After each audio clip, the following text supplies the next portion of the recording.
Welcome back to Energy First with Sarah and Jen. I am Jennifer McIntyre. I'm Sarah Phillips. And we just want to thank you for joining us again. As always, we do want to go through our mission statement, the reason that we started this podcast. We talk about everything that has to do with education for the industry. So that can either be education that leads to a career within the industry or educating the general public as well as people that work in the industry about our industry. We talk about legislation, so either legislation that has already been passed that is potentially or is affecting our industry, and then any proposed legislation that could be affecting our industry in the future. And then most importantly, we talk about and to the people of the industry, which is the most important part and the best thing about our industry. So we just want to thank our sponsors. We have Deep Well Services, thanks to Mark and John as always. Women's Energy Network Pittsburgh chapter, we want to thank those ladies. They are constant supporters of all of our efforts. And again, just to reiterate, tickets are now on sale for the Boots and Ball Gowns event, which is August 4th. Mm-hmm. Sarah and I will be emceeing that event, which is super exciting.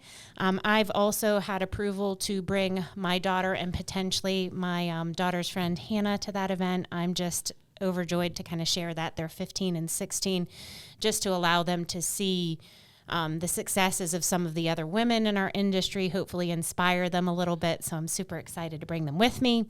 And then Mikuso Services are also sponsors of ours. Those guys have been in the industry for absolutely forever. We want to thank you guys for sponsoring. We are always looking for sponsors for the show. Obviously, this doesn't happen overnight. It certainly doesn't happen for free. It is a personal passion of ours. We want to continue doing it and getting the good word out there. We think it's absolutely imperative. So if you are interested in sponsoring, please get in touch with either Sarah or myself. You can find us pretty much everywhere on social media, and we'll put links into this podcast as well. And then without further ado, I think I'm going to hand it over to Miss Sarah Phillips, and she's going to introduce our special guest for today. I'm so excited for this guest.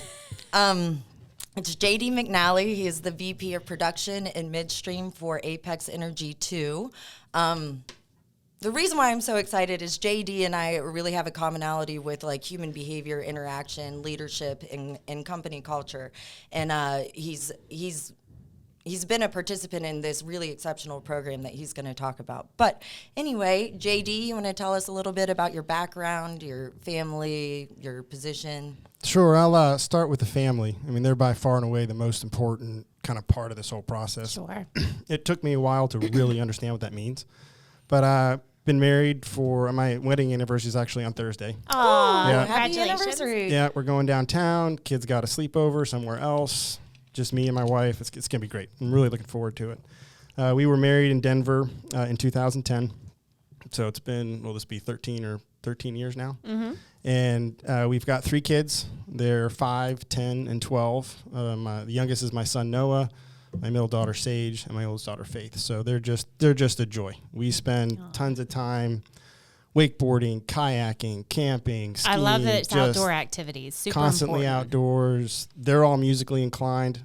None of that comes from me. They can sing, they can write, they can dance, they can do all that stuff. So our house is very energized. I love it.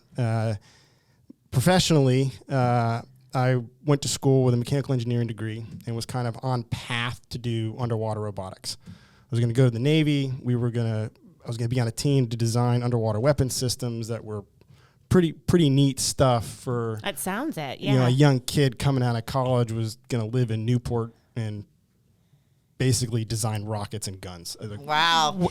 That sounds awesome, right? Yeah. Then ExxonMobil showed up and said, "Oh, I'll pay you twice as much and fly you around the world." And I said, "Sounds great, I'm sold." and I moved to Houston, and it was a huge culture shock. I grew up effectively in the Midwest and the Northeast, so I'd never heard of Pat Green. I'd never heard of good barbecue, and I didn't know what two-stepping was. Can you two-step? Yeah, I can. See, now you're he musically can. inclined. Right. Well, You need to it was teach out Chip. of necessity, right? When in Rome, do as the Romans. So it was a huge culture shock for me, and I loved every minute of it. I was fortunate enough to have some friends down there, so I got to kind of learn the South and get just embedded in that culture. It was great, and it got me exposed to the energy business.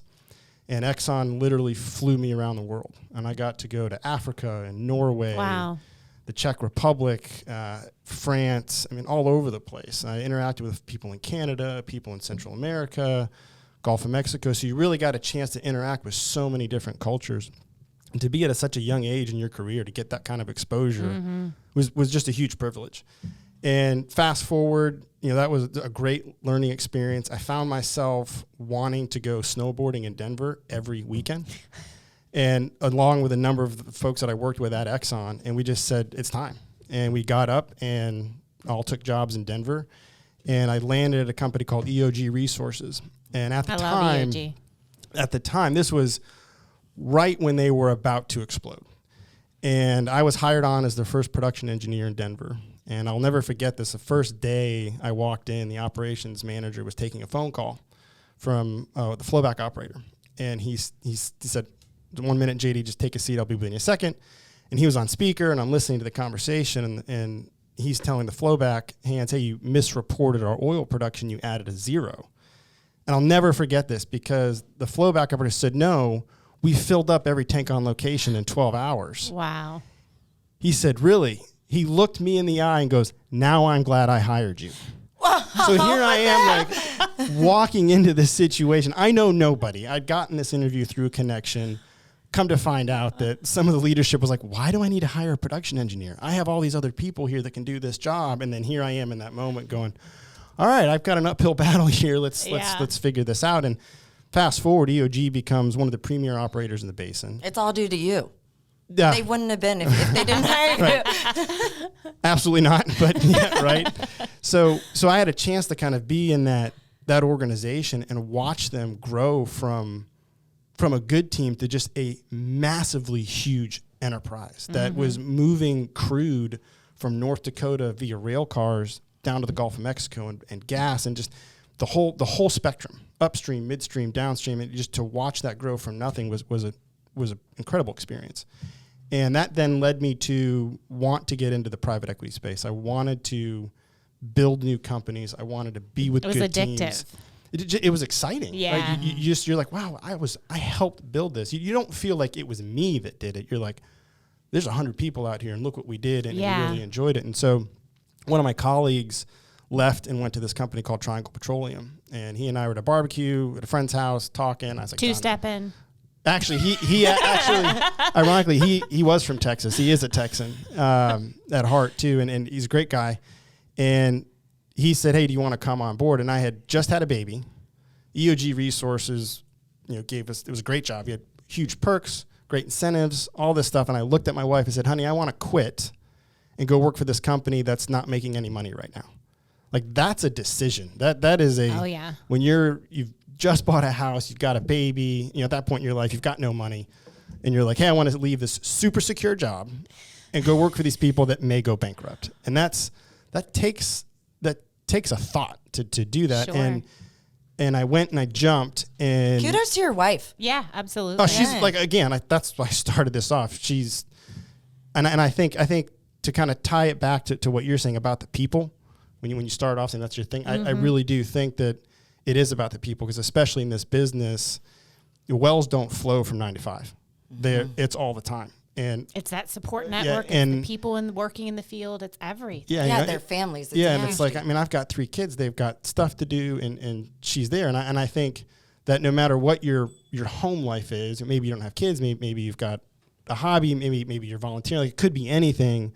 I think that part of your life is the most important, because it kind of defines who you are, and you need to be able to kind of respect yourself to succeed. So I do really appreciate just having a support system at home. It's been incredible. I've never met somebody who was such a promoter of their wife, and you just really love her. You talk about her all the time. You say that she's the funniest person you've ever met. Hands down. I love that about you. It's amazing. Hands down. Yeah, we need to meet her. Maybe we'll have her on the show. She should come on. Yeah. So just quick pause. She runs her own property management company, and I think you guys would really enjoy hearing her story. It's pretty fun, and I think a lot of people would kind of it almost would like fit right in with your people. Like, hey, tell us how you, as someone married to someone in this industry, appreciates that. And I think people that are listening to this podcast that work in the energy business, to take time to listen. I think we're going to talk about Echelon Front later. This is one of their key points, is when you hear people, listen to them.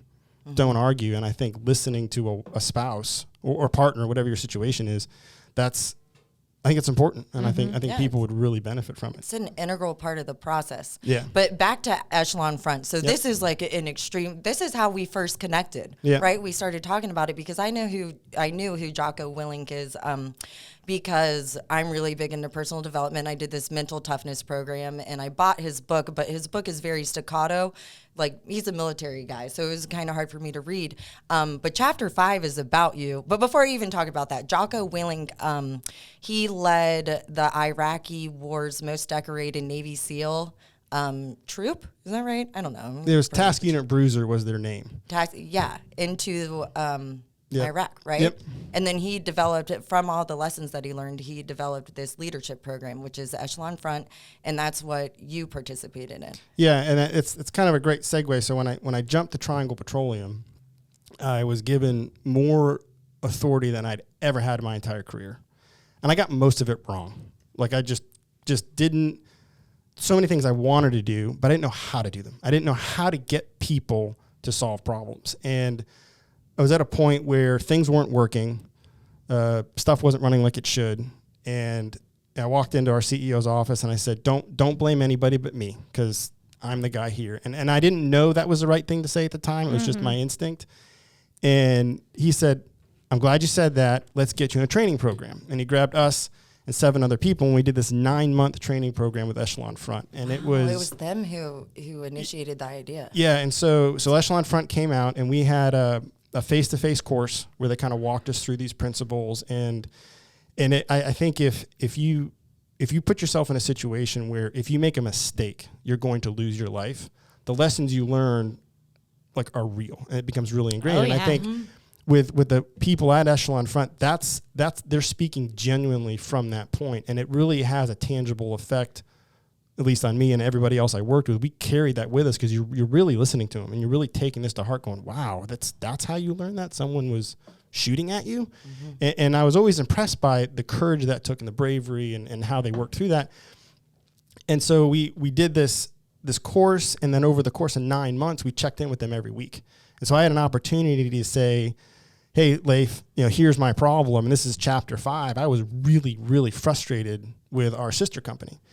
And I was like, they're slow, they're behind schedule, they're messing me up." And he looked at me and said, "Whose fault is that?" And I said, "Well, it's them. They're not doing their job." And he said, "No, you're wrong.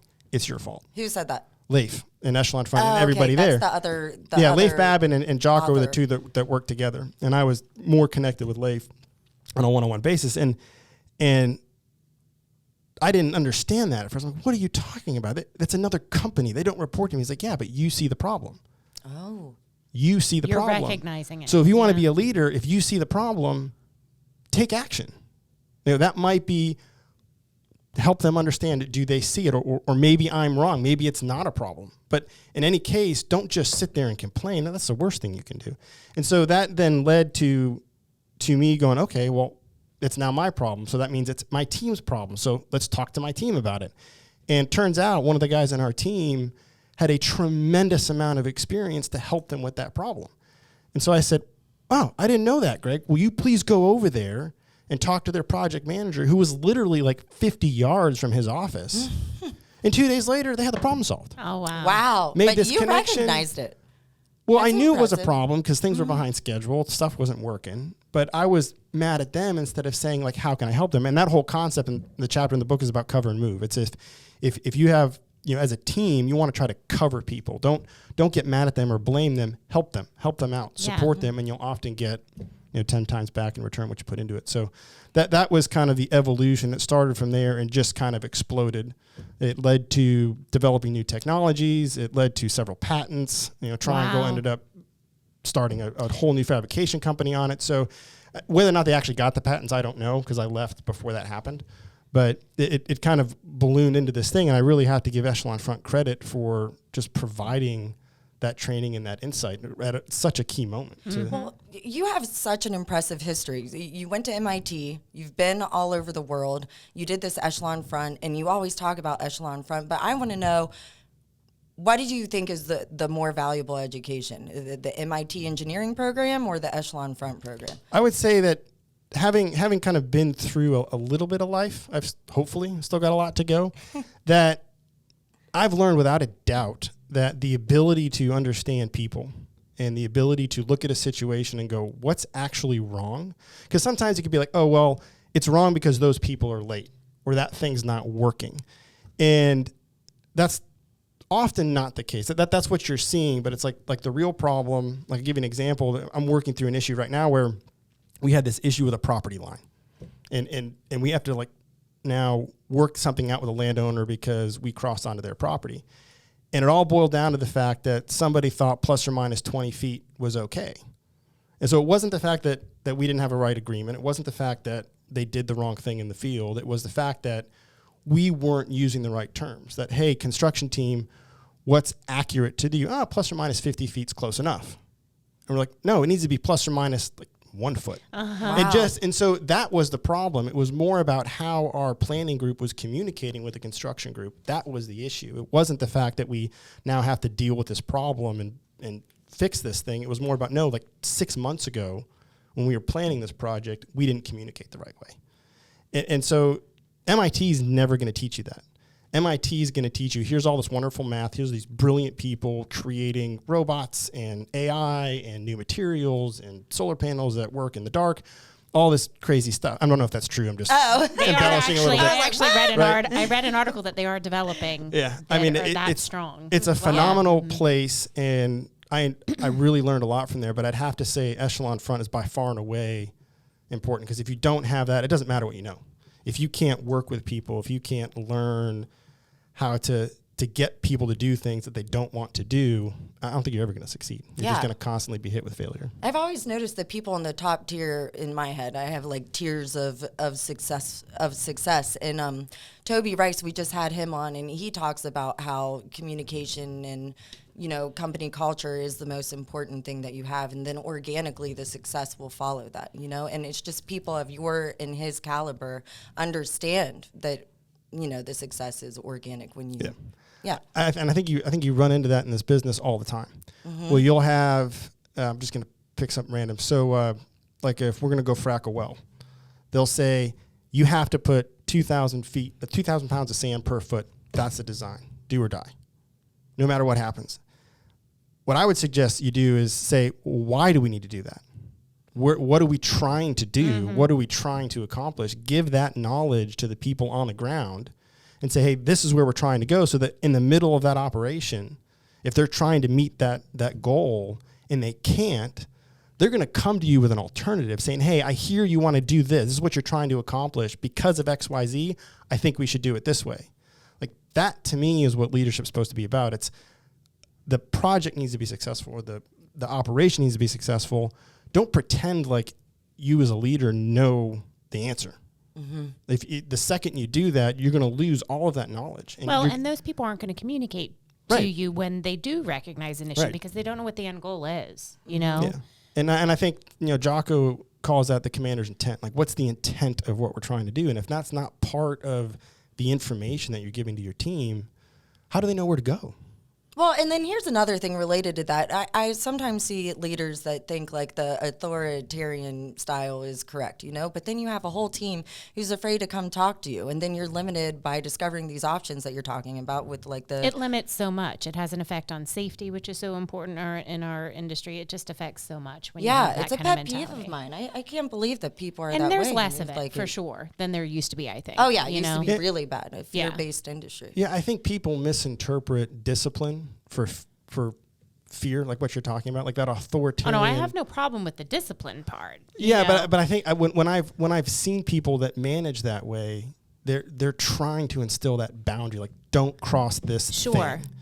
And that's important. So I don't want to dismiss the need to have that, but you're 100% right. Just by telling them don't do this, that'll never work. That'll never work. I mean, there's half the people in this industry who are like, I'm not allowed to do that. Let's try it. So how do you personally deal with a poor performer then, or someone who's not following through with what is necessary? So I think what I learned at Echelon Front, and this is for the last, 10 years, 10, 15 years, whatever it's been since I did that, if you have a poor performer on your team, it's your fault, not theirs. Because if they're underperforming, it should be fixed. And I ran into this probably 4 or 5 years ago. It was at Apex, and I was talking to our superintendent, and he had some concerns and on how to bring new people into the organization, because they don't know a lot and all they can make mistakes. And I said, Rob, yeah, they probably will, but that's okay. It's on you as their leader to work through that. And we bring new people in, and he takes that mentality and he gives them boundaries. He works with them. He trains them. He gets them connected to people that know things, and then they ultimately get hired on as full-time employees. And I think that to me is how you do it. If you have, these people weren't poor performers necessarily, but I would say they were in the category of just new. But this applies in the same situation. Help them. Give them support. If they have a gap somewhere, find someone in the organization that has that as a strength and connect them. Or move them into a different role so they can succeed. And if all of that fails, then the leadership has to remove that person from the team. So there should never really be a poor performer on your team. Just someone who's improving, or someone who you've done everything or you can with. identify their problem, like what you were talking about. So another pet peeve that I have with leadership is just dismissing someone as stupid or lazy. So oftentimes they're understimulated, or they're not put at Or the they place don't that's their understand, forte. Or they don't understand. And that's kind of what you're talking about. You're diving deeper and actually discovering the real problem, instead of just, I think it's lazy to just say, oh, this employee is lazy or stupid. And you just don't want to deal with them. You don't want to put in the effort to be a leader. You know? I think that's true. And I think in a lot of the cases, that's the ego getting in the way. Like, the ego wants to be the smartest person in the room. The ego wants to have the right answer. The ego wants to have more experience than anybody else. And I think the engineer in you. Yeah, right, 100%. And I think, I've learned, and I still make this mistake. I just made it a couple months ago, where when you're in those situations, I think good leaders will listen to the ego, but check it. And say, hey, I know that when my ego is telling me that I'm the smartest person in the room, I need to go find out what I don't know. I need to go, there's got to be some more information here that I don't have that they do, or that there's something else. Like, I need to recognize that as an indicator that something's wrong, but don't pretend like you know everything, because you never do. I've never been in a situation where I was right. Sure. But what if you are the smartest person in the room? Well, I'm talking about you. Thank you for the compliment. It's just never the case. It's just never the case. Because somebody else always has an additional experience with that you something couldn't else. possibly have in your life. Mm-hmm. Yeah, exactly. your comment about engineers are great. We want things in a box perfectly lined up, and the world just doesn't operate that way. Yeah. Especially our business. People don't understand this outside of the business. We are constantly problem solving in this industry. Right. It is constant. Because we are interacting with Mother Nature. Yeah. So by our base root function is we don't know what she's going to do. And you have to be able to react. And so you can't just have this perception that you know everything. You have to be open. You have to have the ability to listen. Right. Even to people you don't like. And that's probably the most important time. Yeah, I struggle with that personally sometimes. But I try to find a way to like everybody. I try really hard. It's really hard sometimes. Fortunately, I don't have anybody I'm working with right now that I don't like, so it's easy. It's because you're such a great leader. Well, thank you. Yeah. No, you really are. You're such a good communicator, and you really do listen to people. You don't treat anybody like they're below or above you. Like, that's another sign of a successful person in my head. I don't know. But this Echelon, it's tied, the Echelon Front program, it's tied to the American Sniper, right? Yeah, so if anybody's watched that movie, Chris Kyle was the main character. So his commanding officers were the people that run Echelon Front. So a lot of what was in the movie is what they lived through. And I always imagine there's a bunch of Hollywood. I've never served in the military, so thank you to everybody that has. I don't want to come across as if I know everything. But just watching the movie, I'm imagining that you're in a situation where people are shooting at you. And you have loved ones and your friends. And if you make the wrong call, if you can't process the information, if you can't see what's going around you in that moment, people are going to die. And that to me is amazing, to have people in that situation that then they come out of it and you have the ability to learn from them and listen to them and hear their experiences is valuable, because I think they're real lessons. It's not a situation where you've got someone who's read a bunch of books about leadership, but these are people that have lived it and their friends have died because of it. And that is, to me, something that we should all respect and just be thankful you have the opportunity to learn from them. Absolutely. Yeah. Absolutely. So what technologies did you invent? Yeah, you mentioned the technologies that you invented when you were. Well, I think I believe Thomas Edison invented 100 different ways to not do a light bulb. Yeah. So we were at the time trying to manage basically environmental spills and a bunch of propane that we were venting to the atmosphere. So most oil wells produce into atmospheric tanks. And when you do that, you tend to vent off a bunch of vapors and propane and butane and gasoline, a bunch of stuff. But we did the math. Turns out that was like 4% of our revenue. It's just venting into space. So that's a problem. So it's an environmental problem, but it's also a profitability problem. Sure. Yeah, then kind of second to that, we looked at, well, where are spills coming from? 50% of our spills were around people not operating these atmospheric tanks the way you need to. So here we have one little tiny thing that's 50% of our environmental messes, and we're losing 5% of our revenue. And then to the conventional wisdom at the time was put a vacuum system on those tanks and try to capture all those vapors. And those things were maintenance intensive. They didn't work in cold weather. People didn't know how to run them, and half the time they were just turned off. So you're buying all this equipment. No one knows how to use it. And I'm generalizing here. Like there were a lot of people that used it, but in general, it was an inefficient way to do the problem. So we said, well, to solve this, we have to never go to atmosphere.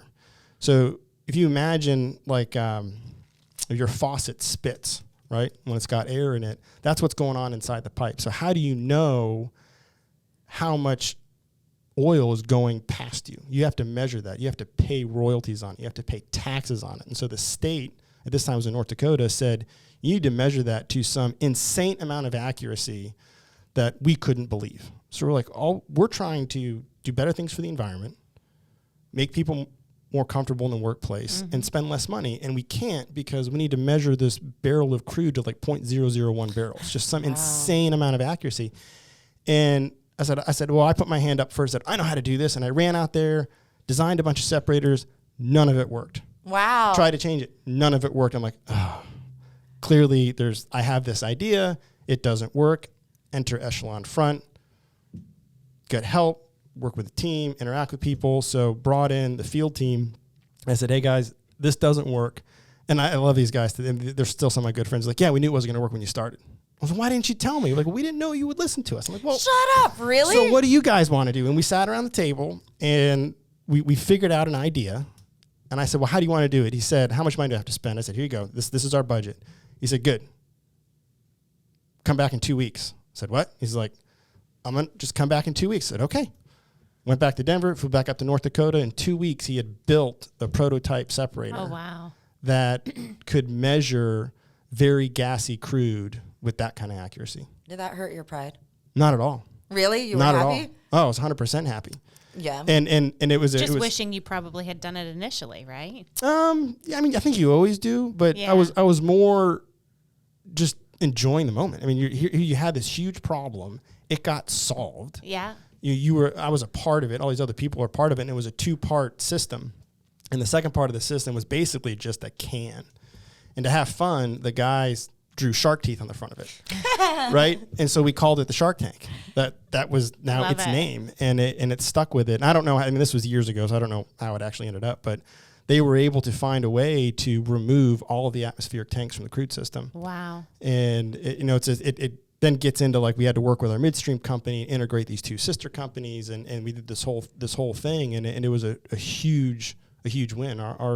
Our facilities costs were reduced by 50%. Wow. Wow. And that's awesome. Revenue jumped by 5%. I mean, you save money and then make more money. I mean, that's the and return on that. And it's better for the environment. Yeah, right? and it was just, and it was very simple. It was just a simple design that was easy to scale up and replicate, and we put it in. That's really cool. That is really cool. So this Echelon Front, you didn't only find it valuable to yourself. How much monetary value did it add to your shareholders? Oh, probably $20 million. At what percentage of that? Let's call it. What do you mean? What percentage? Like that they were responsible for? What percentage increase? So I'd say that's probably about a 7% increase in revenue, something like that. That's amazing. Oh, it was huge. Yeah. It was huge. And I'm kind of guessing it's been a while, but it was that kind of a number because all of our equipment started running way more often. So we were running like 8% downtime, and we got it down to like 4%. Wow. So you're just getting another 4% increase in your production for the year. That's 4% increase in revenue right there. And you take in, a lot of the vapor capturing technology that we developed, there's another 4 or 5%. So you can pretty easily get yourself close to a 10% number over Did you time. sell that technology to other companies once you developed it? Personally, I never really believed that it was patentable. I mean, we took off the shelf things, and I think, once you solve a problem, it becomes obvious. And I personally didn't feel right to try to hide that from people or prevent my colleagues at other companies, because they would have looked at me and said, that's not special. You took a bunch of things and organized it differently. That is special. Oh, I think how you put it together, but any person that works in that space would be able to look at it in about 5 minutes, see it, and go replicate it. So I was like, I don't think that's, to me, that wasn't the spirit of our industry. I guess, but you could be retired. That's kind of now. refreshing to hear that, because that's not always the case. Yeah. Yeah, and I just didn't believe. I mean, there was no technology to patent. Maybe I'm wrong. I don't know what ended up happening, but maybe they were successful getting a patent. I have no idea. But personally, I didn't feel like that battle was worth it. I would have lost more of my reputation in the long run. I like that. Yeah. So this Echelon Front, are you the only company that participated in it? We were the first of 2, I believe, at the time when they first started. Can we do it? Can J-Mac and I do it for this podcast? So what I would suggest, and I actually tried to do this right before COVID, it got pretty close, but what I wanted to get together was grab folks from different operators. U.S. Steel's got a presence here in Pittsburgh, and they feed into, they make a lot of the tubulars, a lot of the material, and try to get an on-the-ground leadership training course from people from different companies to kind of facilitate networking, to share leadership, just do the whole thing. And I think you could wrap that all up into one really nice event that I guarantee everybody would enjoy. When we did it, we had your big burly tough guys that love being out on location, all the way down. How did they do? Hey, there's women that like that too, so don't think it's always just big burly guys. it wasn't. So there were several women that were, I'd say, 5'2", 98 pounds. Yep. And at the end of this course, we got to do a 2-day urban combat training with nice. veteran Navy SEALs, and they taught us how to shoot. And the women were probably some of the best learners in the group. I'm in. And it was she loves shooting. Is there a golf one? and one of my colleagues, who's a very petite young woman, was sitting there, couldn't hit the target. 5 minutes later, she was in a spread of like a 4-inch. Wow. diameter. It was Women are supposed to be amazing. better shooters for some reason, aren't they? Jen, you're the shooter. Yeah, I mean, quite frequently it has to do with like center of balance and coordination and lots of different Common things. sense.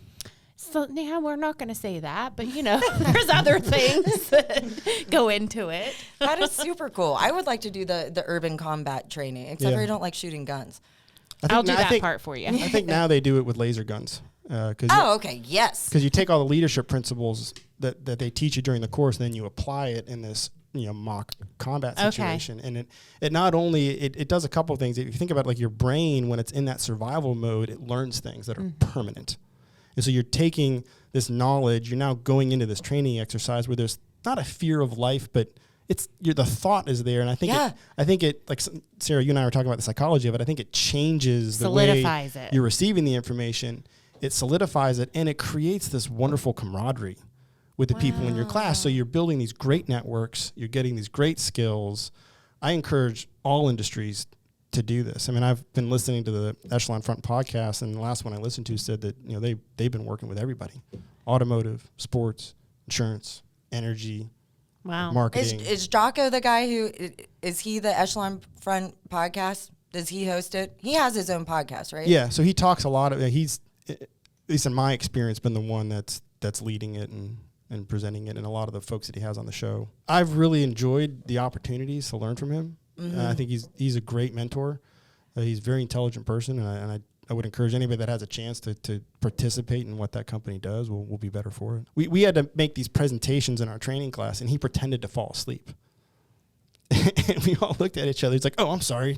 Were you presenting something?" And that was our reaction. But it really kind of set us. It broke down our ego so that we could hear the training.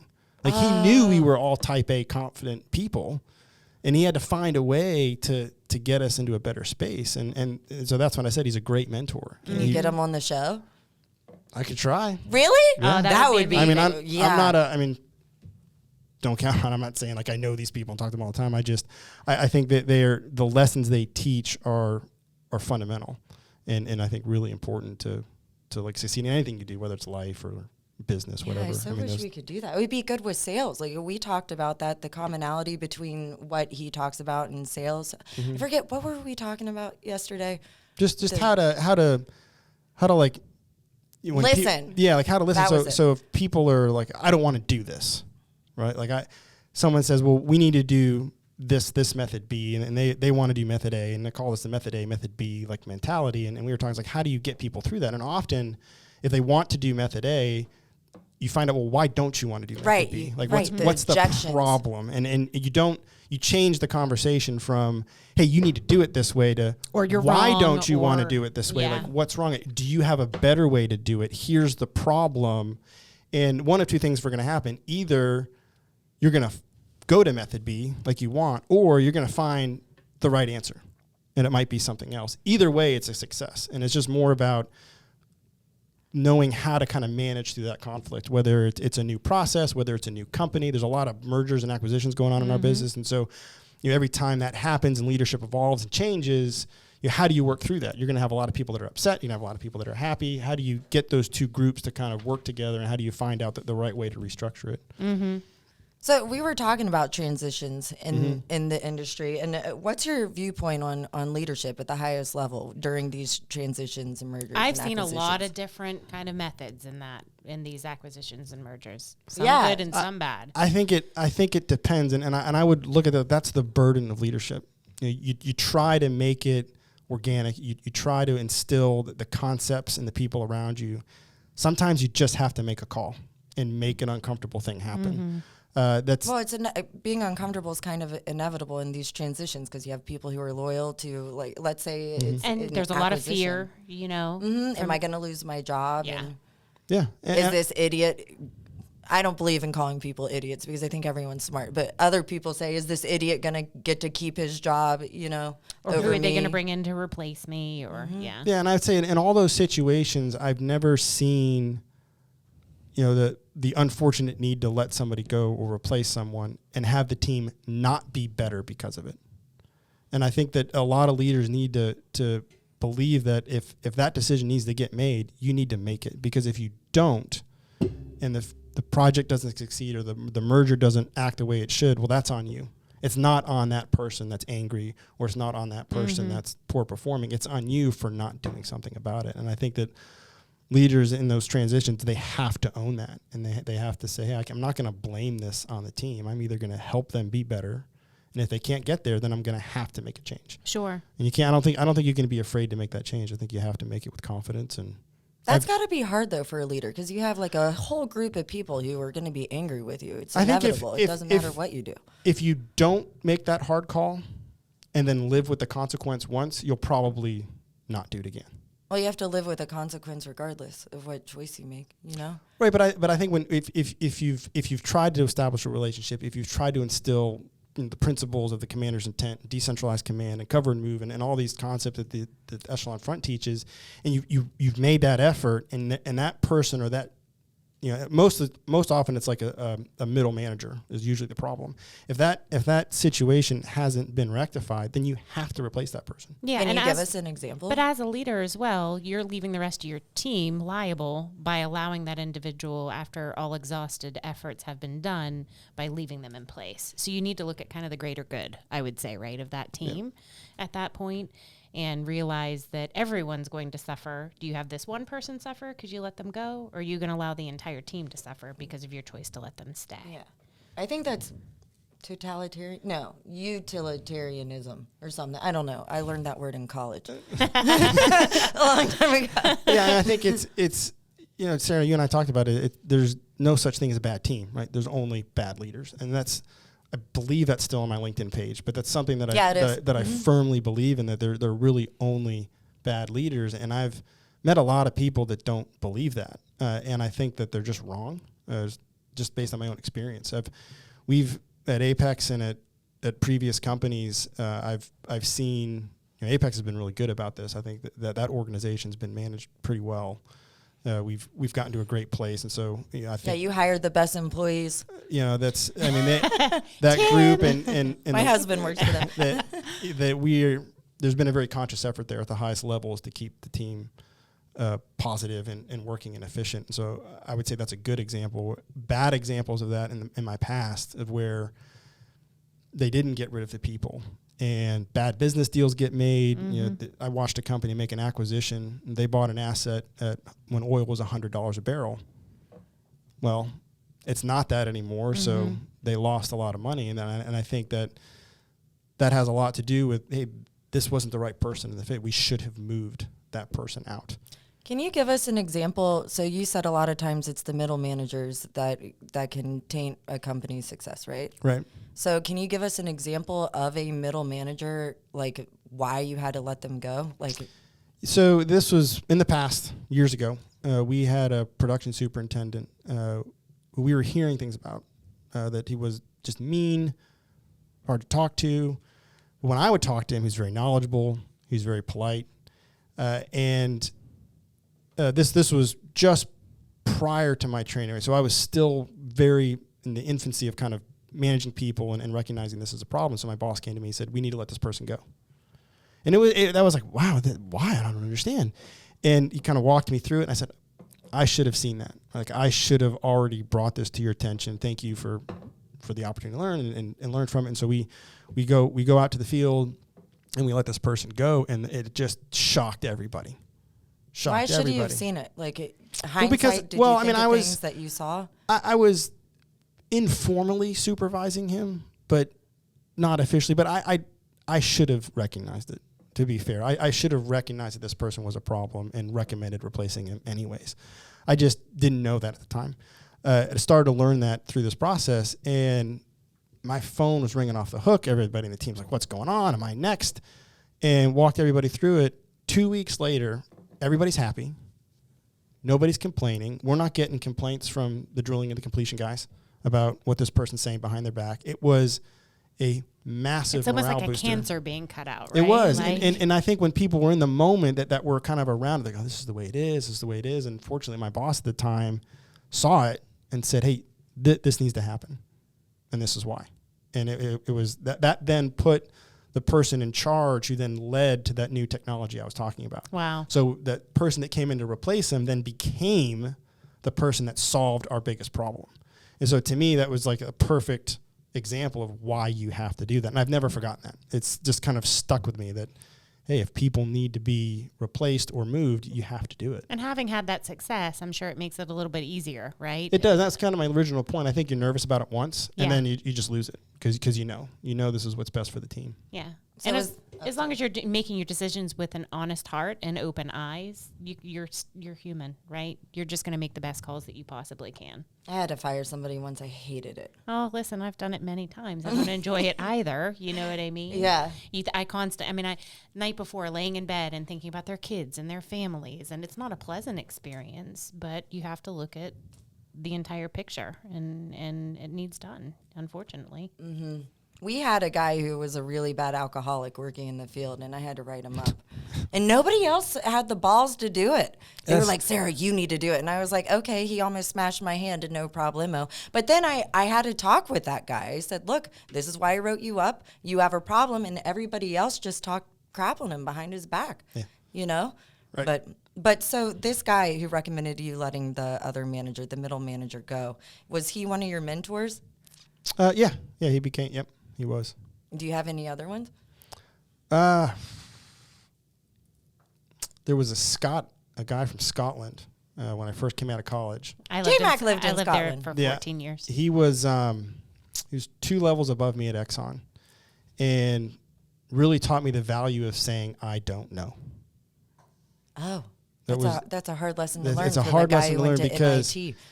Yo, tell me about it. Right? You're 22, thinking you are the smartest person on the planet. I had a lot of ego check to do, and fortunately, the construction group very quickly put me in charge of some gentlemen that had been in the Navy for 30 years.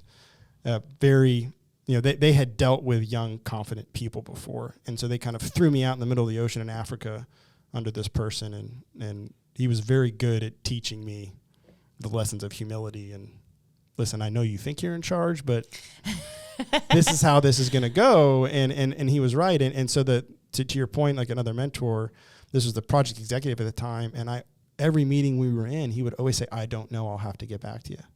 And at first I was like, well, he's the boss. And he should know. And I think that's a sign of a person who knew the value of saying, I don't know. Because if you don't, and you pretend that you do, you're never going to be able to lead people because they're not going to trust you. I never, ever, ever, ever say something that I'm not sure of. That is the biggest mistake you can make at the field level and in sales. And But it happens all the time. I don't do It's it. the ego thing. And that's like the number one piece of advice that I give to engineers who are in school. They're like, oh, what should I do? And I'm like, listen to the people who have experience, even if they don't have a degree. You know? Oh, by far. Some of the smartest men I've ever worked with didn't finish high school in our industry. No Yes. joke.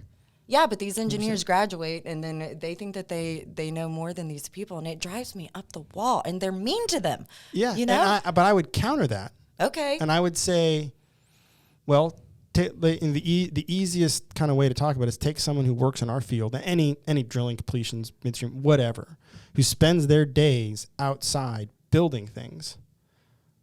They don't know it all either.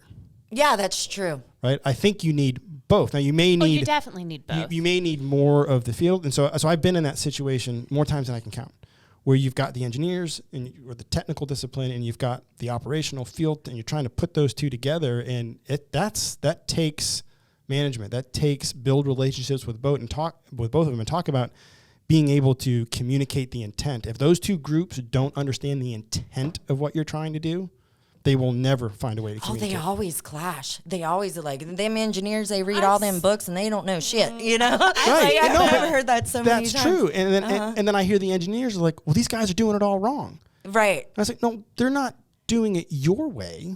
Doesn't mean it's wrong. Doesn't mean it's wrong. And then you can talk to the folks in the field and say, yeah, they don't know a tenth of what you know, but you don't know a tenth of what they know. Yeah, that's a good right? point. Like it goes both ways. And if you guys can learn how to communicate, and it often comes down to, well, what are the two things the field needs to know? Well, if you put too much pressure on it, it's going to blow up. Okay, that's probably a good number to understand. And then why are we doing this? What's the end goal? Like, what are we trying to do? Why is the engineer telling you to do it this way? Let's have that conversation. I don't care which one of you is right. It doesn't matter. We're trying to go do X, Y, Z. So let's have that conversation. And that often works out pretty well. Can you think of a specific example where they clashed and you were able to mediate it with your communication skills? I mean, it probably happens all of the time. I mean, I have these conversations all of the time. I mean, with these guys. Probably one that's probably closer because it's closer in my memory because I've forgotten a lot. But we were having a conversation about minimizing the pressure on our location. So for a dry gas well, more gas comes out of the ground, lower pressure at surface. That's a pretty basic concept to understand. And I was told it was impossible to run at a lower pressure because of these pumps. And I said, well, the pumps say they're supposed to operate at that pressure. And like, yeah, well, it doesn't. Well, Okay. And which side was telling you this? The engineering side so or the the field technical side that's selling the pump says they're good to this pressure. Okay. So The field guys are like, yeah, it doesn't work. Okay. Well, we paid for it. Like, JD, it doesn't work. And it took me like a week to hear them. I said, okay. Why doesn't it work? And we walked through that. A week later, we had dropped the pressure 200 pounds. Wow. Because you came to a conclusion together with both Yeah. sets of knowledge. They said, well, if we put in electric pumps, that problem goes away. I said, fine, put in electric pumps. Problem solved. That became our standard. So you listen to them. Yeah. And they listened to me, right? Like they didn't just, let's say that on the one side as a technical, in that role, I was a technical person. That's not always the case. But I listened to them and then they listened to me telling them, it's like, hey, this isn't impossible. There's got to be a way. They could have said nope and just never participated in the conversation. Instead, they chose to participate. They said, okay, if you believe it's possible, let's talk about it. And we came up with a new method and moved on. Yeah, They I wouldn't have love been hearing able to that. do that if you weren't approachable. Probably. Yeah. But if I wouldn't have been able to, well, the problem would have been able to have been solved had they not been able to bring the actual tangible experience that was happening in the field to the conversation. And be willing to talk about it, Yeah. right? I mean, I've been, 60 miles offshore the coast of Nigeria. You're putting in these underwater systems, and you've got these robots with cameras, and they're watching these hydraulic valves actuate the seafloor. And you're at surface, and you hit a button, and you're supposed to wait 10 minutes and watch something move. And we're hitting the button, and nothing's moving. So we're in Nigeria on satellite phones calling an engineer in Houston going, well, that's not right. You must be doing it wrong. I'm telling this person, you're not hearing me, okay? We're hitting the button, and it's not happening. And I need you to tell me why, because I'm in the middle of the ocean right now. I need some help. And it took us like an hour. I bet you were frustrated. Yeah. Was it hard to keep your composure? Well, yes, because now I was the field guy, right? Like I had been, and this was kind of, at the time my mentor was doing this to me intentionally to teach me some humility. He's like, well, I'm going to go put you in this mess smart. and force you to solve the problem so you appreciate the other side of the coin. It was one of those moments where I'll never forget that. We were trying to connect the flow line to a wellhead and it wouldn't work. And ended up finding out that we were using the wrong seals, and so they changed the spec. We had to fly these silver-coated seals like over 48 hours on these big planes and get them on a boat and get them out there and Wow, that's get them down to silly. the bottom of the ocean. It worked. That happens all the time. Oh, yeah. O-rings and stuff, you can't find the right one. It's like, man, this is such a small part. It should be able to work. Oh, So yeah. where's your favorite place that you've worked in the world? Or where's your favorite place in the world? My favorite place in the world? Yeah. It's tough. There's two. Oh, Crescent Beach, Florida, and Penobscot Bay, Maine are the two spots. Both And then, in America. well, and I'd that have is to, true. I'd have to say the Rocky Mountains too. I 'cause love the that's where I met Rockies. my wife. That's kind of my heart. So it's Yeah. like that's a Aw. special place. we But- need to have your wife on. Yes. We But- need an episode with you and your wife. We'll find a babysitter. Well, listen, JD, we can't thank you enough. Do you have any final thoughts for us? Anything that you would like to say? I mean, I think what you guys are doing is great. I think that the presence of women in our industry is critical. You talk about bringing in alternate viewpoints and just the ability to solve problems. I think over the last 20 years, I've watched women become a really strong kind of force for in my own teams. I've watched that addition just bring great things, and I think what you guys are doing and then the promoting it all and around. I just want to thank you guys for letting me be a thank part of it. you. It's been a Yeah, lot of this fun. was great. Yeah. Having you and your wife back on. Sounds great. What's your wife's name? Danielle. Danielle. Hi, Danielle. Hey, honey. We're definitely doing it again. Yeah, for sure. So we can't thank you enough. Yes, thank you. I mean, again, this has been Energy First with Sarah and Jen. I am Jen McIntyre, I'm Sarah Phillips. and we'll see you guys next time. Thanks. Thank you.